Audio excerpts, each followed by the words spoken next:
કોઈ ભૂલ નથી થઈ. આ તો તમે મારી પાસે આવીને બેઠા ને એટલે મને હસવું આવ્યું. એટલે મહાદેવીએ એવું કીધું છે કે હું ક્યાંય અર્થ વગરની આવીને નથી બેઠી, હું તો બહુ અર્થ લઈને આવી છું, અર્થ સભર આવી છું.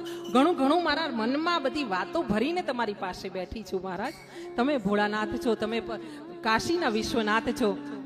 હા, એક આ જગન્નાથ અને પેલો કાશી વિશ્વનાથ, વિશ્વનો નાથ, આ જગતનો નાથ. હા, એટલે ભોળાનાથે પૂછ્યું છે કે દેવી, તમારા મનમાં કંઈક ભરાયું છે, કંઈક શંકા છે તો તમે મને જણાવો. અને જ્યારે ભોળાનાથે સામેથી પૂછ્યું છે કે દેવી, તમે મને તમારા મનમાં કોઈ શંકા હોય તો કહો. અને શંકા હોય ને ત્યારે 2 કે 3 વ્યક્તિ આગળ આપણી શંકાનું સમાધાન કરી લેવું અને પછી આગળ ચાલવું. કોઈક શંકાને મનમાં, હૃદયમાં, મગજમાં ધારણ કરીને આગળ કોઈ કાર્ય કરવું નહીં. નહીતર શું થાય? શંકારે પડીને અવળું સૂજ્યું. શંકા જ્યાં જ્યાં તમારા હૃદયમાં પડે ને ત્યાં ત્યાં અવળું કામ થાય.